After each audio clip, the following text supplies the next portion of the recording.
E agora eu quero convidar todos a abrirem a palavra de Deus em João, Evangelho de João, capítulo 20. Ah, seria, na verdade, o capítulo inteiro, mas nós vamos ler nesse momento do 19 ao 29. Tá? Do 19 ao 29. João 20, do 19 ao 29. Diz a Escritura: Ao cair da tarde daquele dia, o primeiro da semana, trancadas as portas da casa onde estavam os discípulos, com medo dos judeus, veio Jesus, pôs-se no meio deles e disse-lhes: Paz seja convosco. E dizendo isso, lhes mostrou as mãos e o lado. Alegraram-se, portanto, os discípulos ao verem o Senhor. Disse-lhes, pois, Jesus outra vez: Paz seja convosco. Assim como o Pai me enviou, eu também vos envio. E havendo dito isto, soprou sobre eles e disse-lhes: Recebei o Espírito Santo. Se de alguns perdoardes os pecados, são-lhe perdoados. Se lhe o retiverdes, serão retidos. Ora, Tomé, um dos 12, chamado Dídimo, não estava com eles quando veio Jesus. Disseram-lhe então os outros discípulos: Vimos o Senhor. Mas ele respondeu: Se eu não vir suas mãos, o sinal dos cravos, e ali não puser o dedo e não puser a mão no seu lado, de modo algum acreditarei. Passados 8 dias, estavam outra vez ali reunidos os seus discípulos, Tomé com eles. Estando as portas trancadas, veio Jesus, pôs-se no meio e disse-lhes: Paz seja convosco. E logo disse a Tomé: Põe aqui o dedo e vê as minhas mãos. Chega também a mão e põe-na no meu lado. Não sejas incrédulo, mas crente. Respondeu-lhe Tomé: Senhor meu e Deus meu. Disse-lhe Jesus: Por que me viste e creste? Bem-aventurados os que não viram e creram. Meus queridos irmãos, acabamos de ler João, capítulo 20, do 19 ao 29, uma passagem que fala a respeito de eventos que ocorreram logo após a ressurreição de Cristo. E essa passagem tem tudo a ver com a data de hoje. Hoje, pelo calendário, nós celebramos a Páscoa, pelo calendário cristão, né? A Páscoa é a data mais importante do calendário cristão. Alguns diriam que é o Natal, mas a Páscoa, aí, em termos de seu significado, ela é muito mais importante. Mas, curioso, é que ela não é ordenada por Deus, né, aos cristãos, ela não é ordenada na Bíblia para os cristãos da Nova Aliança. Essa é uma celebração que foi incluída posteriormente no calendário cristão, porque a Páscoa, de fato, originalmente, é uma celebração judaica. Ela celebrava a libertação do povo hebreu do Egito, contudo, evidentemente, que ela apontava didaticamente para Cristo. Cristo, que seria identificado como o Cordeiro Pascal, o Cordeiro definitivo que tira o pecado do mundo. Nesse evento em que o povo hebreu foi liberto, o anjo da morte, né, passou sobre o Egito e estava mesmo para tirar a vida de todos os primogênitos. Mas aquele cordeiro pascal e o seu sangue sobre os umbrais da porta foi o sinal que Deus exigiu para que esse anjo da morte não adentrasse a casa ou as casas dos hebreus, mas passasse por cima. E o significado da palavra pessar, né, é justamente passar por cima, né, nos lembrando justamente disso, que naquele dia o anjo da morte não entrou na casa, mas por causa do sangue do cordeiro ele passou por cima, ele foi desviado. Essa celebração, portanto, é uma celebração judaica, e Jesus, como bom judeu, a celebrava. Mas a Bíblia nos mostra que ele celebrou pela última vez, não a última vez da sua vida, mas pela última vez também foi instruído aos seus discípulos celebrarem a Páscoa como forem instituída. Porque naquela quinta-feira, né, na noite em que ele foi traído, ele mudou a maneira de se administrar a Páscoa. Ao invés de um cordeiro, ele tomou pão. Ao invés de o sangue numa bacia e depois aspergida sobre a porta, ele tomou vinho. Então ele instituiu a ceia do Senhor. A Páscoa do cristão, portanto, não é o que a gente comemora hoje. A Páscoa do cristão é a Santa Ceia. Todas as vezes que a celebramos, nós celebramos as mesmas coisas que eram celebradas na Páscoa, porém agora de forma não cruenta, né? De uma forma agora completa, consumada na obra e na pessoa de Cristo. Mas o que celebramos nessa data? Né? Nessa data, entre aspas, artificial, né? Ela ganha um significado na medida em que é no domingo, após a Páscoa, que Jesus Cristo ressuscita dentre os mortos, no primeiro dia da semana. E é por isso que, neste dia, né, nós celebramos a vitória definitiva de Cristo sobre a morte, a sua ressurreição. Bom, irmãos, agora eu queria aqui trazer um problema. É que justamente a ressurreição, que é a maior festa dos cristãos, é também a doutrina mais questionada, é também a doutrina mais combatida, mais a que sofre mais ataques no sentido de ser refutada, primeiramente pelos ímpios, pelos ateus, pelos incrédulos, e recentemente por parte dos próprios cristãos, cristãos liberais, cristãos que não acreditam em milagres, cristãos que querem relativizar a literalidade das escrituras. Então, uma vez colocado isso, a pergunta é a seguinte: qual deve ser a atitude do cristão frente à ressurreição de Cristo? É sobre esse tema que nós vamos discorrer hoje. Qual a atitude do cristão frente à ressurreição de Cristo? Olha só. Primeira coisa que eu quero trazer para vocês. Qual a atitude do cristão frente à ressurreição de Cristo? Primeiro eu quero discorrer sobre algo que aparece ali no versículo de número 9, que diz o seguinte: pois não tinham compreendido a Escritura que era necessário ressuscitar ele dentre os mortos. Esse pequeno versículo está falando daqueles primeiros discípulos que viram o túmulo vazio. A primeira delas foi Maria Madalena. Ela correu ao túmulo, ela foi na intenção de embalsamar o corpo de Jesus, né, com perfumes, etc, etc. E o que aconteceu ali é que, ao chegar, a pedra estava revolvida, né? Ora, não era o que ela esperava. Vou falar um pouquinho mais disso daqui a pouco. Temos logo em seguida ela indo contar aos discípulos e Pedro é o primeiro que aparece, João corre logo atrás dele, João chega primeiro, mas João não tem coragem de entrar. Ele só vê que o lençol tinha sido mexido. Pedro entra, vê ali então que não somente o lençol, mas o lenço que cobre o rosto, tá? Estava em outra parte, em outro lugar, ou seja, alguém tirou e jogou longe, tá? Cai por terra aquela ideia de santo sudário, tá bom? Porque não era um lençol único, tinha um lenço sobre o rosto de Jesus. E aí, irmãos, é isso que acontece, tá bom?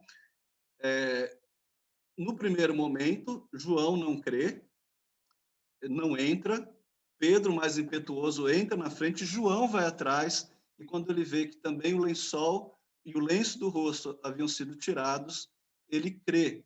E a passagem diz, então, no versículo 8, que ele viu e creu, e o 9, pois não tinham compreendido a Escritura. Até aquele momento, ele não tinha compreendido a Escritura. Então, a primeira atitude, eu queria trabalhar com vocês, é que nós devemos examinar o testemunho da Escritura. Examinar para crer, evidentemente, mas devemos examinar o testemunho da Escritura. E eu quero rapidamente referir para os irmãos aqui algumas passagens do Antigo Testamento, que era a escritura da época de Pedro e João.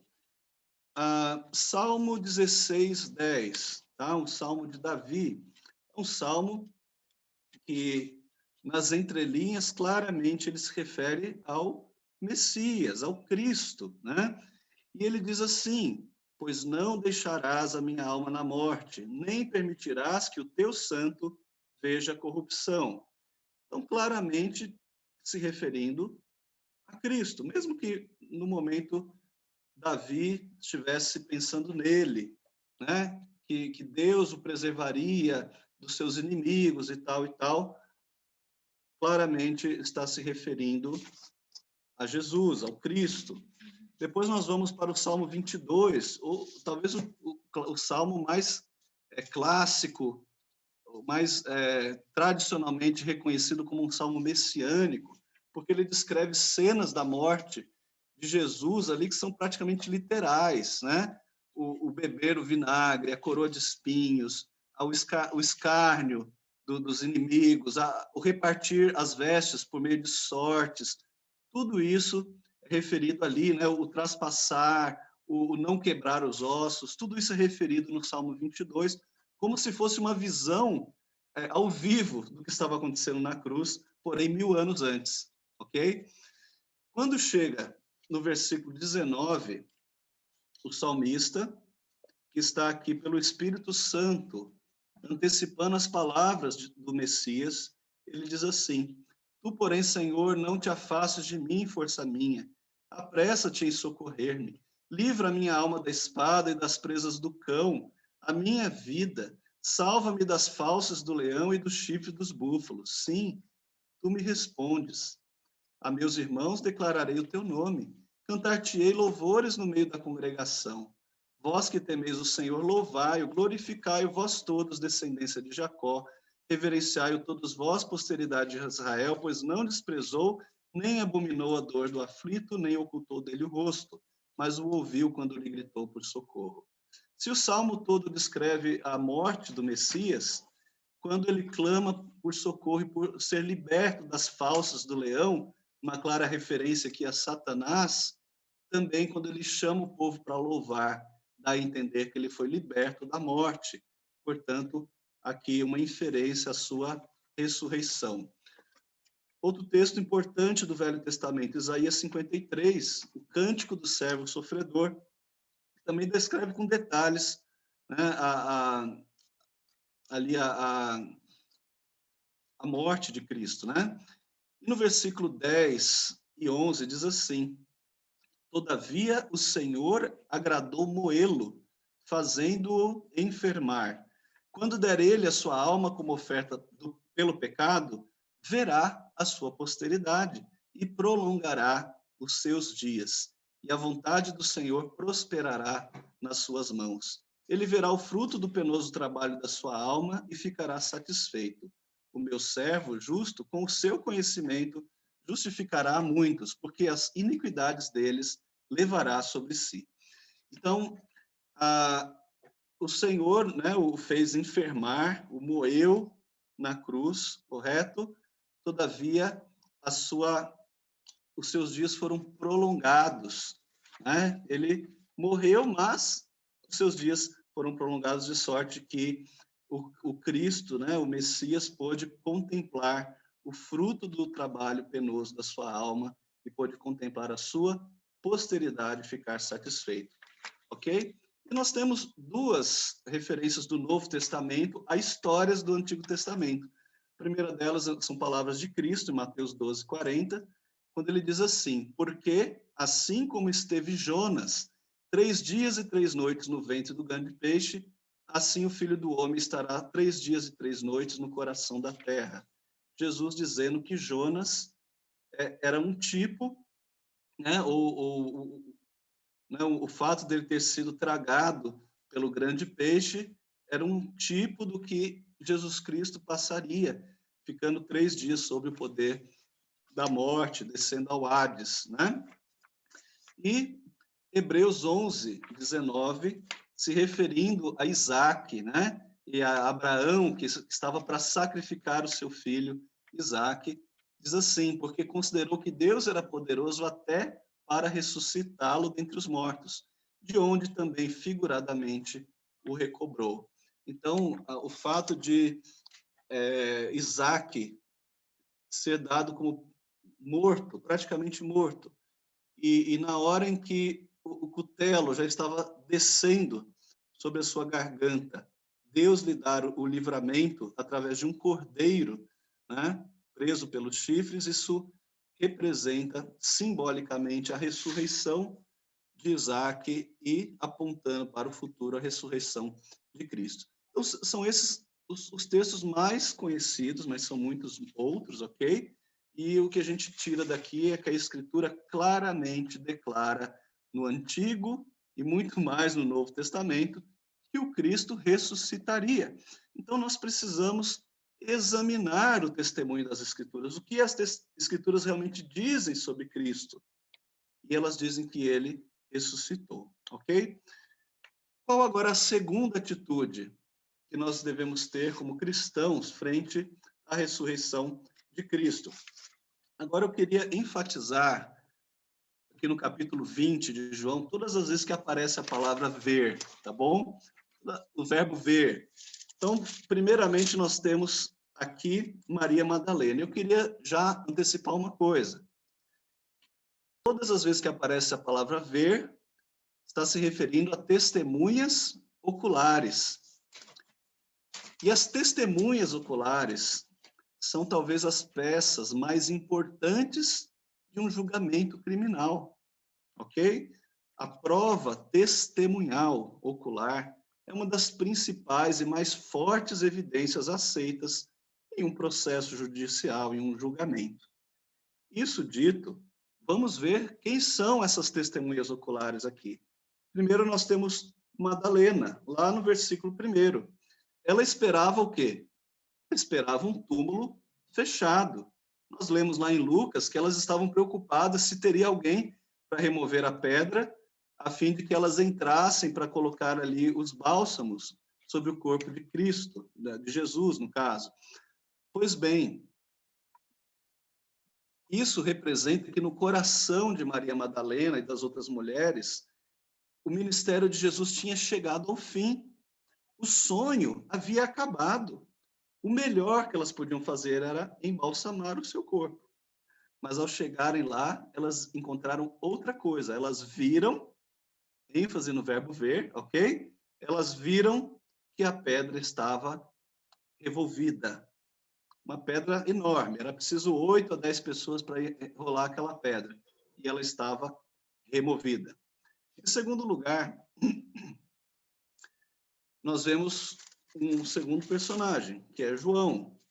Pedro e João. Mas o nome João não aparece aqui, mas ele fala o outro discípulo. João aqui é muito modesto, ele não cita o próprio nome, mas é uma clara referência a ele próprio. Ele é o primeiro que chega no túmulo quando houve a notícia de Madalena, ok? Só que ao chegar, ele abaixou para olhar dentro do túmulo, viu os lençóis funerários vazios, mas ele não quis entrar para ver mais. E por que ele não quis entrar?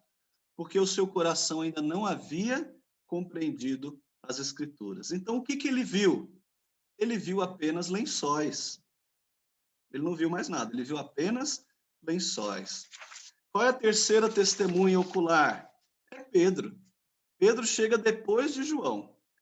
Ele também não tinha compreendido as Escrituras, mas ele, mais impetuoso que João, passa à frente e entra no túmulo. Ao entrar no túmulo, ele confirma que o lençol estava vazio e também acha o lenço da cabeça, que estava num lugar à parte. Isso está no versículo 6 e 7. Tá? Então, o que aquelas pessoas estavam vendo? Apenas objetos. Maria só viu uma pedra. Pedro só viu, João só viu o lençol. Pedro só viu o lenço de rosto. Ok? Mas então João, que não tinha entrado até então, ele resolve entrar. E ele viu o mesmo que Pedro. Porém, o versículo 8 diz que ele viu e creu. Nessa segunda olhada, a mensagem das Escrituras, que até então não faziam sentido para ele, agora ganharam significado. Ele creu que Jesus não estava ali porque ele havia ressuscitado. Portanto, ele de fato era o Cristo, o Filho do Deus vivo. Do lado de fora, depois que o João e Pedro foram embora, Maria continuou ali. E ela resolveu olhar também. Ela deve ter visto o lençol, essas coisas, mas o que o versículo 11 em diante nos mostra é que ela encontrou dois varões, ela encontrou dois anjos. E ela tem uma discussão com eles. Eles perguntam por que ela está triste, e ela diz que está triste porque levaram o corpo do seu Senhor. Olha só, meus irmãos, como a nossa vista ela é limitada. Ela não traz entendimento ao nosso coração. Elas viram anjos. Ela viu a pedra removida, ela viu o lençol vazio, ela viu anjos, mas ainda ela não tinha crido. Ela não tinha conseguido ainda compreender o que se passava ali.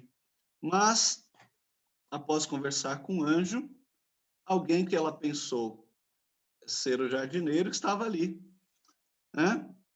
E ela interroga aquele homem, perguntando o que ele tinha feito com o corpo do seu Senhor, para onde o tinham levado. E aquele homem, então, apenas responde, Maria. E o tom da voz, né, a impostação da voz, o jeito de falar, caem profundamente no coração de Maria, e ela imediatamente reconhece ser Jesus ressurreto. Tanto que ela exclama, Rabuni, que era como ela chamava Jesus, que significa mestre, né? Rabuni, ela diz isto, o que significa que naquele momento ela creu. Então Jesus dá uma instrução para ela, agora você vai e conta para os discípulos que eu preciso voltar para o Pai, mas primeiro eu vou aparecer para eles. Ela então corre e anuncia lá no versículo 18, vi o Senhor, tá bom? Agora nós temos mais testemunhas, porque naquele mesmo dia, que era o primeiro dia da semana, os discípulos estavam reunidos. Provavelmente ali todos os 12, mais as mulheres, e eles estavam de portas trancadas com medo dos judeus, mas Jesus aparece no meio deles.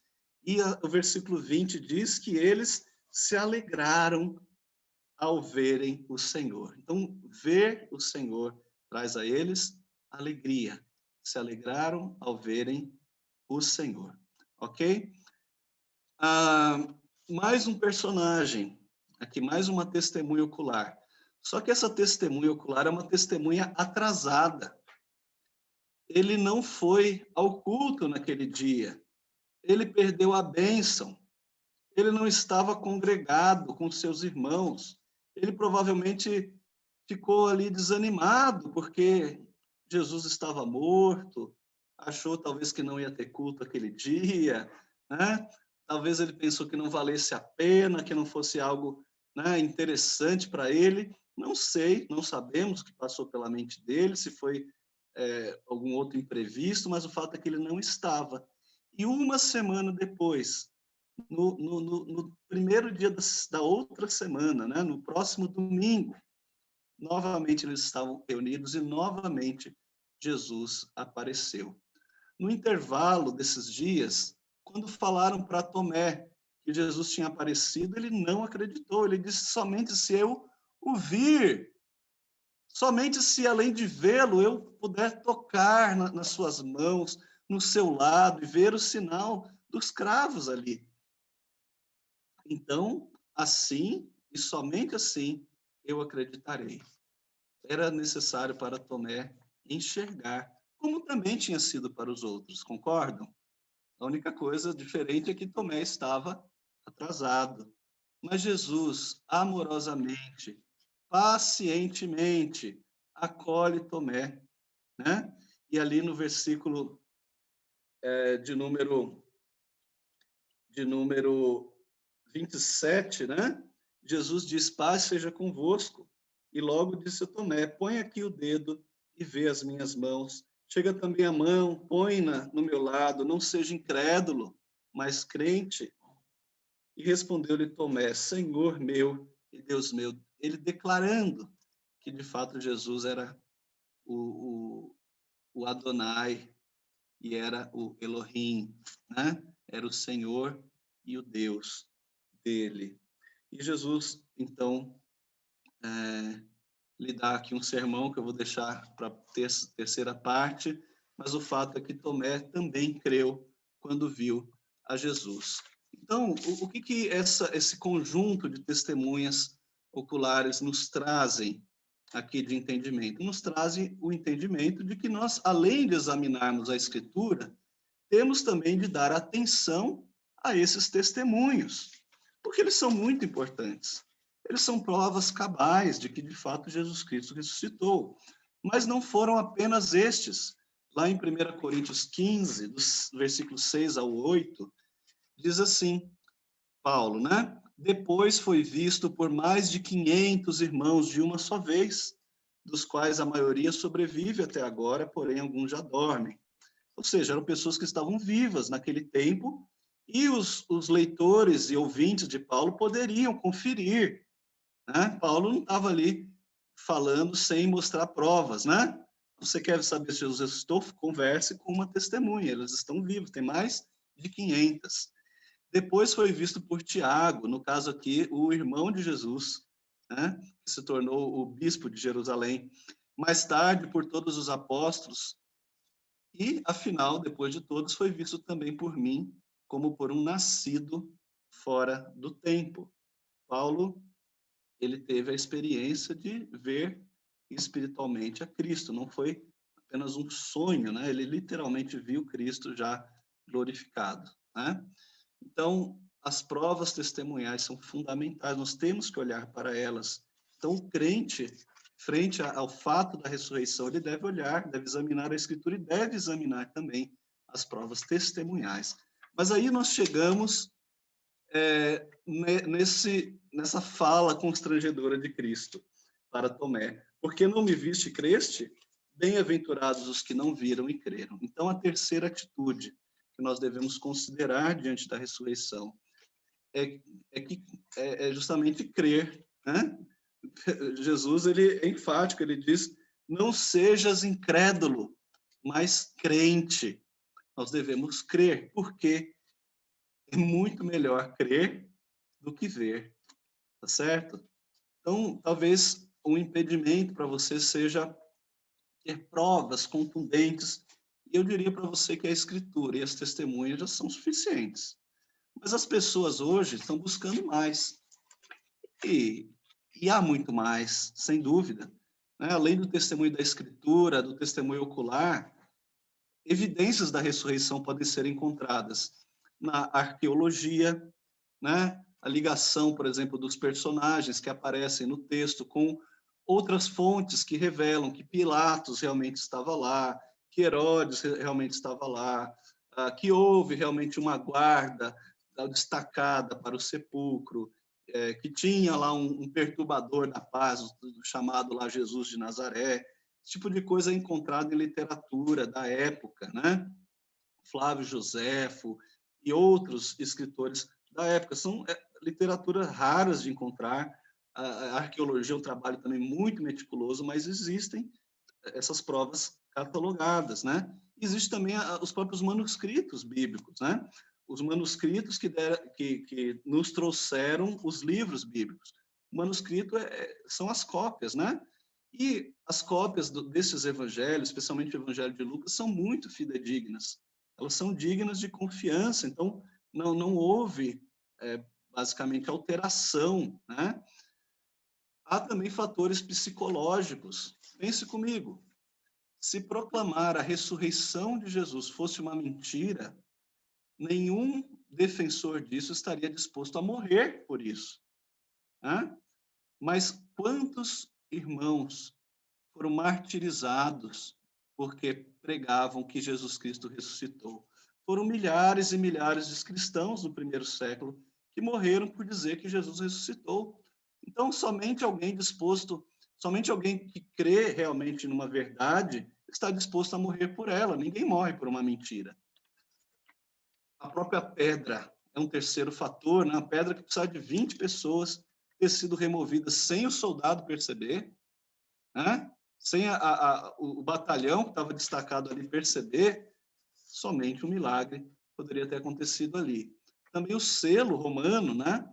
Era um lacre, algo muito difícil de ser rompido, e aquilo não foi páreo para o poder de Deus. Depois Mateus explica, né, no capítulo 28, versículo 11, que aqueles guardas que estavam lá de prontidão, eles fugiram assustados, mas foram subornados pelos judeus para contarem uma outra versão da história, a versão de que o corpo havia sido roubado pelos discípulos, tá bom? Então, é um registro histórico de que eles foram subornados. Outra coisa, quem foram os primeiros a ver Jesus ressurreto? Foram os discípulos? Não, foram as discípulas, foram as mulheres. Agora, vejam só, naquele tempo, o testemunho de uma mulher era indigno de confiança. A cultura da época não dava crédito algum a uma mulher. Os próprios discípulos não acreditaram, os apóstolos não acreditaram. Pedro e João foram correndo lá por quê? Porque eles não acreditavam, eles tinham que ver eles mesmos. Portanto, o fato de ter sido registrado no Evangelho, que as mulheres foram as primeiras a verem, apenas enfatiza que aquilo foi de fato verdade. Né? Porque se alguém que estivesse construindo uma falsa narrativa, colocaria argumentos mais convincentes, mas eles colocam de saída o fato das mulheres estarem ali, tá certo? E enfim, eu vou interromper a lista aqui porque ela não tem fim. A lista imensa. Livros e livros já foram escritos sobre as evidências da ressurreição. Mas eu queria mencionar uma que você tem e que você pode compartilhar, que é a sua experiência pessoal com Cristo. Você não teria uma experiência pessoal com Cristo e com o seu Espírito Santo se ele não houvesse ressuscitado. Tá certo? Jesus disse a Tomé: bem-aventurados os que não viram e creram. Todos aqueles discípulos tinham visto, mas Jesus disse o seguinte: olha, os que virão depois de vocês, o pessoal lá de Carapicuíba, da Vila Cristina, o pessoal lá de Trindade também, né? Eles vão ser muito mais bem-aventurados que vocês. Eles serão muito mais felizes que vocês, porque eles terão a oportunidade, né, de, pela fé, e somente pela fé, acreditarem que eu ressuscitei, sem a necessidade de verem o que vocês viram. Por isso eles serão muito mais felizes. Há um motivo embutido aqui, e é Paulo que explica depois lá em 1 Coríntios, no capítulo 15. Ele diz que se Jesus não tivesse ressuscitado de fato, primeiro, nenhum morto ressuscitaria. Então nós todos estaríamos condenados ao perecimento, né? À extinção, ao aniquilamento. Segundo, se Jesus não tivesse ressuscitado, a nossa fé seria vã, seria vazia, seria sem propósito. Terceiro, nós seríamos falsas testemunhas de Deus, porque foi o próprio Deus que ressuscitou a Cristo, e nós seríamos falsas testemunhas ao dizer que ele não ressuscitou. Quarto, nós ainda permaneceríamos nos nossos pecados, porque o Cristo que morreu, se não tivesse ressuscitado, não aplicaria a sua obra redentora sobre nós. Nós não teríamos tido perdão, nós não estaríamos unidos com Cristo na sua morte e muito menos na sua ressurreição. Quinto, a nossa esperança estaria restrita a essa vida e, portanto, nós seríamos os mais infelizes de todos os homens. Sexto, não haveria motivo para a gente se batizar, porque nós batizamos pelos mortos, né? Ou seja, seguindo o exemplo de homens, né? Discípulos de Cristo que já morreram. Mas se eles morreram e não vão ressuscitar e pereceram, por que que eu vou imitar o exemplo deles? Por que que eu vou me ligar pelo batismo a uma fé que em si mesma é morta e vazia? Não tem o menor sentido. O resultado desta especulação sobre Jesus não ter ressuscitado seria o, o niilismo, o fatalismo, o hedonismo, seriam essas filosofias de que o melhor é a gente comer e beber, porque amanhã morreremos, ok? Não há esperança. Vamos apenas nos divertir, porque o mundo vai acabar, ok? Mas a palavra de Deus nos mostra o oposto disso. Cristo é a primícia da ressurreição. Cristo ressuscitará os que são seus na sua vinda. Cristo entregará o reino a Deus e Pai, após destruir todos os seus inimigos e após ter destruído a própria morte. Onde está, ó morte, a tua vitória? Onde está, ó morte, o teu aguilhão? Diz lá o capítulo 5, o versículo 55. Então, meus irmãos, Jesus nos convida não a provar com argumentos a sua ressurreição, embora isso seja fartamente possível, factível, não vai faltar provas, mas não é isso que Jesus está desafiando você a fazer. Ele está desafiando você a tão somente crer que ele ressuscitou e a ter uma experiência viva com ele, porque nós temos o suficiente para crer. O finzinho da passagem de João, né, João 20, diz lá no versículo 30 e 31 o seguinte: na verdade, fez Jesus diante dos discípulos muitos outros sinais que não estão escritos neste livro. Estes, porém, foram registrados para que creiais que Jesus é o Cristo, o Filho de Deus, e para que, crendo, tenhais vida em seu nome. Nós temos o suficiente para crer. Por isso, como cristãos, diante da ressurreição de Cristo, devemos examinar a Bíblia, devemos examinar as provas testemunhais da sua ressurreição, mas, sobretudo, nós devemos crer, porque mais bem-aventurados são aqueles que não viram e creram. O que podemos aplicar disso para a nossa vida, meus queridos? Primeiramente, devemos conhecer as Escrituras, devemos conhecer tudo aquilo que ela nos ensina sobre a vitória do Cristo sobre a morte e sobre a esperança da ressurreição. Você deve se aplicar todos os dias a ler a Bíblia, a se aprofundar no seu conhecimento, a examinar estudos, pregações sobre o que diz a Bíblia especificamente neste assunto. A segunda aplicação é que nós, como cristãos, devemos nos encher do Espírito. Nós devemos, para isso, fazer um uso diligente, perseverante, insistente, constante dos meios de graça. Quais são os meios de graça? Né? A pregação da palavra, os sacramentos, né? Ou seja, a Santa Ceia, o batismo, e representando ali também a comunhão, né? A união dos crentes, e as orações, né? Ou seja, leia a Bíblia, faça oração e frequente a sua igreja, mas faça isso com critério, faça isso como rotina, faça isso sistematicamente.